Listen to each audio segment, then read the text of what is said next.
Decíamos entonces en un programa anterior, hablando de estas situaciones de pobreza, que la circunstancia de que mujeres en Costa Rica tengan un papel tan activo y tan importante en la producción mitiga, digamos, los golpes de hacer más sensible y más brutal la desocupación. Y la desocupación de alguna manera se sostiene por el trabajo de las mujeres, ¿verdad? Que es una cosa importante. Yo creo que eso también influye en que no haya tampoco una gran movilidad ni lucha social de calle alrededor de eso. Si uno ve las movilizaciones sociales de los últimos años, son por otro tipo de cosas, que se mueven las comunidades, pero nadie se está moviendo ahorita por salarios. El salario se discute 2 veces al año porque hay una Comisión Nacional de Salarios que lo discute, y ahí hay un poco de bulla. Pero nadie se mueve en la calle demandando salarios, demandando este tipo de cosas. Las luchas sindicales han disminuido mucho en ese sentido, y en parte creo que tiene que ver con este entorno social de ambiente nacional donde la incorporación de la mujer ha ido frenando otras cosas. Hay un problemita ahí, la incorporación de la mujer sí, es una especie de solución transitoria. ¿Por qué transitoria? No, ¿qué va? Pues sí.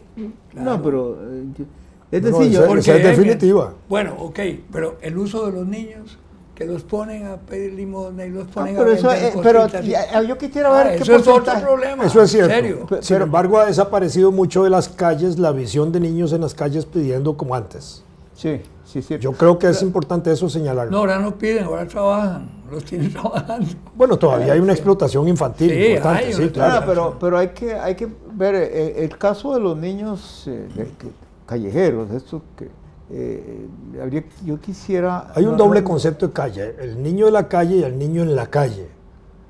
El niño de la calle es el que ya está permanentemente ahí, en la calle es ese otro transitorio, sí. El que es mandado ahí a hacer un trabajito, sí. El otro es el que ya casi es un niño ya de la calle misma. Por eso debería que preguntarle a los sociólogos, porque ¿qué porcentaje de la niñez está en esas condiciones?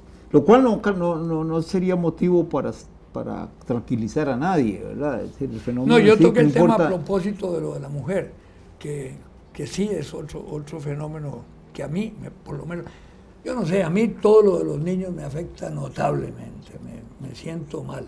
Tal vez porque me tocó con el problema que yo tuve con un hijo mío, viajar y ver los problemas de los niños por todos lados y las enfermedades y sí, me formó como un pequeño tumor ahí subyacente que siempre me recuerda. No, voy a volver al tema del negocio de la pobreza, porque pongo un ejemplo. El Ministerio de Trabajo, allá por 1970 y pico, y todavía hasta los 80, tenía guarderías infantiles muy buenas, verdaderamente buenas, porque yo tuve al hijo mío en una guardería en Zapote buenísima, ¿verdad? Que era del Ministerio. Después la fueron eliminando. Y entonces, al eliminarlas, ese servicio que le daban a las comunidades y a la gente que trabajaba, ya no se puede hacer. Y entonces la gente solo tiene oportunidad de ir igual al negocio privado, la guardería privada, o no hay guardería, ¿verdad?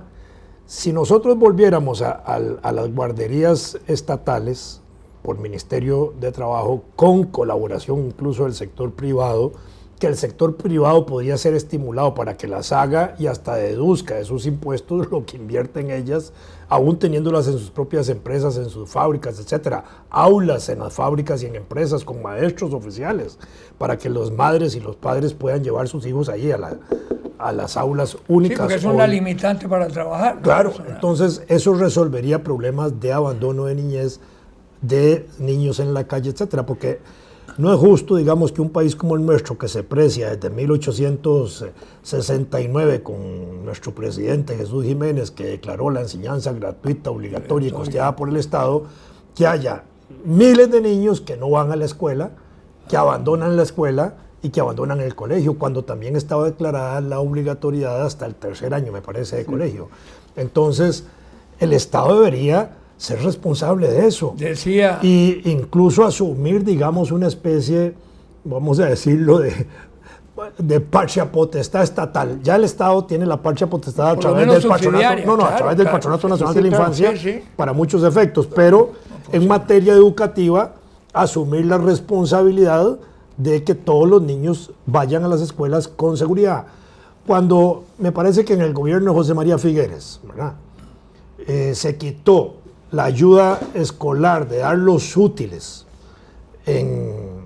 que se le daba a los niños y se cambió por un bono que creo era de 40.000 colones, esos 40.000 colones ya no se transformaron en libros, sino que se transformaron un poco en comida y quizás la mayor parte en guaro o en otras cosas. Sí, así es. Bueno, Y además, entonces, que es muy poco. ¿por qué no Decía- vamos? El Ministerio de Educación no tenía, Fernando, vos que sabes de estas cosas, la mejor imprenta instalada en nuestro país. Sí, así es. ¿Y cuántos libros produce esa imprenta? Que yo sepa, ninguno. Nada. No, De estaba eso ahí. hablaba Beto Sí. Cañas, de que lo habían eliminado totalmente, que eso era criminal, porque él luchó mucho por eso. Yo Pero me es que acuerdo, ahí- y en la editorial Costa Rica, donde Sí, estuvimos sí. Fernando, Beto y yo, Sí, sí. ahí veíamos eso y veíamos la importancia de usar esa imprenta y no se podía usar. Pero es que... Memo, perdón, ese- nada más, no te toco. No, bueno, Accidentalmente. mírame y pero- no me toques. Bueno, oíme, perdóname un minuto. Háblame y no me toques. Es que me recordé de Memo Villegas. Memo Villegas, con todo respeto y más cariño y en paz descanse, era medio nazi. Sí. Pero yo creo que él por apatele bourgeois. Seguro era cortesista entonces. Sí, Sí, sí, pero, claro. bueno, sí. Pero decía una cosa, que en una oportunidad, en una discusión con Beto Cañas, Beto le dio la razón. Le dijo, ve, se puede decir todo lo que quiera de Adolfo Hitler, las barbaridades que hizo, cómo se entregó a la persecución de los judíos, todo eso. Pero el primer capítulo, decía él, donde ordenó que se llamaba la juventud hitleriana, precisamente eso fue lo que hizo. Crear una serie de entidades para que la gente pudiera salir, posiblemente al Army o al ejército o a lo que fuera, tal vez otros a trabajar, para dar educación y alojo a todos los niños de la juventud. Él lo comentaba.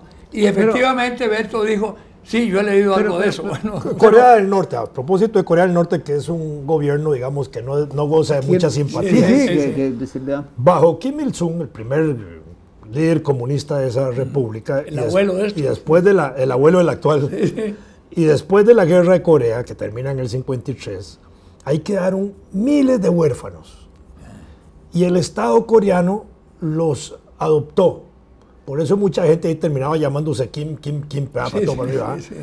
Y esos adoptados del Estado, que eran adoptados de Kim Il-sung, ¿verdad? A quien le decían el gran padre, el sol que nunca se apaga, no sé cuántas otras cosas, ¿verdad? Ese tipo de situaciones produjo que hicieran un desarrollo de instituciones al servicio de esos niños y juventudes, y por eso había tanta pasión. Y eso explica un poco esas particularidades de ese país, que fueron de esa naturaleza. Pero es A que- propósito de Kim Il-sung, una anécdota. Kim Il-sung, había un culto a la personalidad y un culto a la Sí, persona, y claro, entonces claro. a él había que referirse como el gran sol que nunca se apaga, el gran sol de Oriente, nuestro gran líder, el gran líder paternal, Y si uno era enemigo, el la gran padre de la cochinada. pacha, de toda la cosa, ¿verdad? Las- Un día se llevaron de Venezuela a un gran poeta de tradición comunista, Ali Ahmeda. Y Ali Ahmeda era traductor de las obras de Kim Il-sung al español. Entonces, Ali Ahmeda, como era un tipo de ahí que entendía que aquellos 10 renglones que le ponían de glorias al gran líder, ¿verdad?, no calzaban para la idiosincrasia española.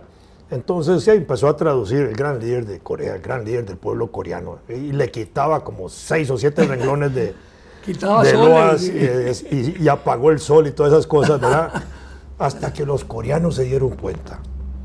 Y entonces cuando se dieron cuenta, lo agarraron preso y lo metieron en una celda que era blanca, blanca, blanca por todos los costados, casi 6 o 7 años. Uy, ¿Verdad? Así como lo estoy contando, sin un libro, sin un lápiz, sin una hoja, nada. Fue la cosa de los peores castigos que alguien puede imaginarse. Pero vino, creo que fue Carlos Andrés Pérez, que establece relaciones con Corea y condición de eso fue la sacada del poeta Ali Amea, y así lo sacaron, casi como una condición de eso. Pero esto para ver los otros extremos de esas cosas, Claro, porque una era una política social muy importante y la otra era una política cultural terrible. En cambio, cuando Me cayó... llama la atención eso de blanco, para que no pudiera ni escribir ni viviera encantilado. No, era una cosa horrorosa. Era psicológicamente. Sí, claro. Sí, una agresión. claro. En el caso de... Yo creo que eso estaba reflejado en algo, en aquella película La Naranja Mecánica, que hay como unos cuartos blancos. Sí. En Rumania, cuando cayó el régimen de Ceausescu, inmediatamente se reveló que había una catástrofe social en relación con los huérfanos. Era un régimen comunista. Todo lo contrario, ¿verdad? Fue pavoroso eso. Claro, esos huérfanos ya desaparecieron porque se convirtieron en adultos. Pero era tenebrosa la situación. Hubo muchos occidentales. No, en Corea no. Yo estuve en Corea en el año 77. Y era interesantísimo ver entre las 6 y las 8 de la mañana que las ciudades se llenaban de canto. Porque iban los carajillos todos para las escuelas caminando y todos iban cantando. Iban cantando al gran líder. Al gran líder, sí, iban cantándole. Y entre las 4 y las 5 de la tarde, de nuevo, la ciudad se llenaba de canto, claro, porque salían de las escuelas. Claro. Y uno no veía niños en las escuelas. Ahora, en nuestro sistema, digamos, hay una reflexión que yo creo que no tiene Aquí tal vez Luis Guillermo, podría hacer algo parecido. Tal vez le canten todo el día a él en la mañana y en la tarde. Oye, me te voy a contar una cosa, perdón. Le canten las que le deben. Le canten las mañanitas. Oye, las que Marco, no está haciendo. No sé si ustedes lo conocieron a Marco Gutiérrez Chamberlain, Marco Antonio. Pues un día estos, y yo, después se cuento, porque yo hablé con él me llamó y... No, pero murió. No, es que me... ¿Cuál fue la persona? No, después te pregunto. Quedamos en capítulo... No, te pregunto porque con el respeto del muerto, es que Fernando nos contaba de una novela muy importante que está sacando ahí sobre estas cosas. Entonces se le metió el muerto ahorita. Bueno, pero sí, no lo vamos a decir, nada más vamos a anticipar. El muerto me habló sin que yo me diera Vamos cuenta. a anticipar que viene una novela muy importante de Fernando, un cuento. Bueno, ya estoy a punto de olvidar lo que me dijo Marco. No, es que durante la segunda campaña de Daniel Oduber, la que ganó, no la que perdió. Sí, la segunda. Yo anduve mucho con él en los pueblos. Yo estaba encargado de redactar una serie de cuestiones ahí sobre Daniel y se hizo una especie Vos inventando que inventaste el eslogan aquel, yo también voy con él. ¿No fuiste vos? No, él inventó aquella que dice, con Daniel Oduber, yo al poder. Ah, bueno, sí. No, era yo también voy con él. Y el estribillo era voy con liberación, voy con liberación. Eso se pasó en aviones, así, cantando esa vaina. Pero bueno, si alguien de la bala cantaban voy coa liberación. Usted ni habla, usted era muy liberacionista, así que no le toca hablar. No, era usted al poder con Daniel Oduber, así era la consigna. Así era la consigna. Sí. Hasta que GW le quitó el reloj. ¿Por dónde se lo regaló Daniel? Sí. Bueno, ok. Resulta que andábamos y dice, te voy a llevar para que veas qué interesante. Dice, vos has vivido en El Salvador, vos has vivido en diferentes lugares. Sí, cómo no, ok. Vas a ver una diferencia sustancial entre Costa Rica y esos países, que coincide mucho con el aspecto de la felicidad. Ve qué interesante. Vea, vamos a tal hora, vamos a San Isidro de Coronado, vamos a ver la salida de la escuela. Y salía una bulla, los chiquillos gritaban y tal y cual, y riéndose y jugaban al frente en el parquecito. Me dice, espérate, ahora vamos a tal hora. Y me llevó como a 20 escuelas a las horas de salida. Y era el mismo panorama. Y le decía yo, puchica, de veras, yo vi salidas de escuelas en Salvador, vi salidas de escuelas en Colombia, y nunca salen así. Tan alegres. Tan alegres. Cierto. Decía, bueno, jugando, para brincando. Que veas, para que veas que el temperamento infantil de Costa Rica es diferente. Hay otra cosa que es importante en relación al tugurio nuestro y el tugurio latinoamericano, que es que el tugurio nuestro, con todo el respeto para la gente que iba ahí, es un tugurio que de alguna u otra manera no es una imagen fija sino que es de alguna manera una imagen de posibilidad de movilidad. En otros países latinoamericanos el que está en el tugurio para siempre. Se jodió, sí, sí. En Costa Rica no. En Costa Rica el tugurio es móvil, se mueve.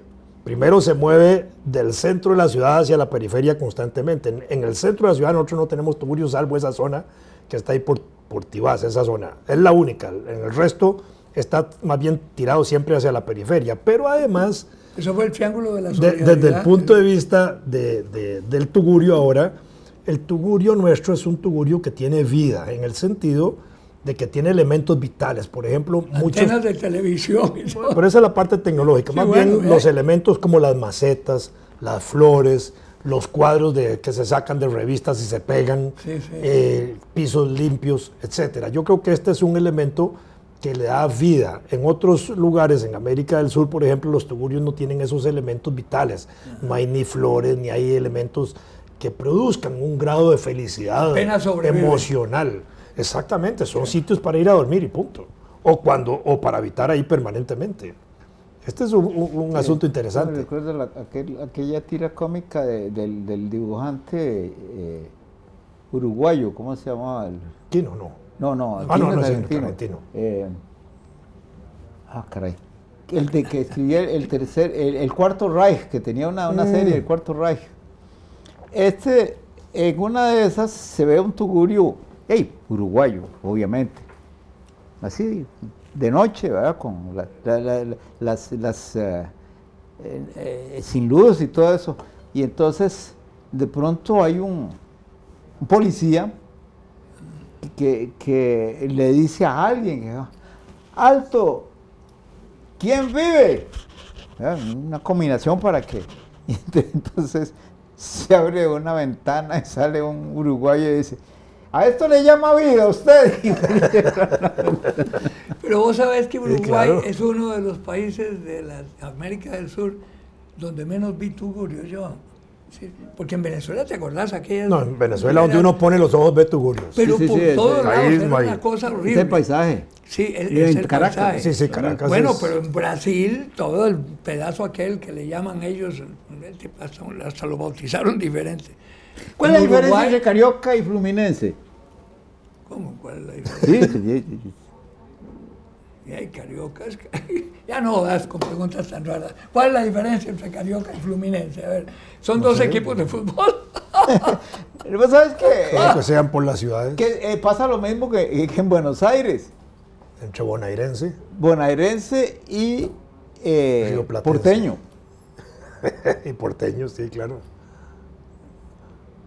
Sí, Bonaerense claro. es el habitante de la provincia de Buenos Aires Sí, y porteño el habitante de la ciudad de Buenos Aires, que es autónoma. Sí. En Brasil es lo mismo. Y boquense, los que viven en la Boca. Pues imagino, que están boqueando. Carioca, Hombre, bien lindo que es. Carioca es el habitante de Río de Janeiro. Sí. Y el habitante del estado de Río de Janeiro se llama Fluminense. Así. Y también hay un equipo de fútbol que se llama Fluminense. Por eso, sí. Es curioso. Pero fíjate que es algo que dice uno, ¿y eso qué importancia tiene? Usted no le puede decir a un habitante de una ciudad, ¿cuál es? Incluso la capital, ¿cómo es la cosa? La capital de la provincia de Buenos Aires es una ciudad muy... La Plata. La Plata. Ciudad de La Plata. Río La Plata. Entonces vos no le puedes decir a un habitante de La Plata, Platense. porteño. Será platense, pero no es río, pero es bonaerense. Bueno, eso tiene importancia. Pero no, yo lo que comentaba era, cuando se comentó el asunto de Uruguay, que a mí me llamó la atención en Montevideo. Es poca la pobreza, Eso, no se ve por lo menos, está muy bien la ciudad. No, por supuesto, hay países que se diferencian de su entorno por condiciones particulares, sería el caso de Costa Rica en Centroamérica, de Uruguay en relación con Brasil, por ejemplo. Sí, pero también dentro del mismo Brasil, cuando vos llegas a Rio Grande do Sul, es todo muy diferente a Bahía.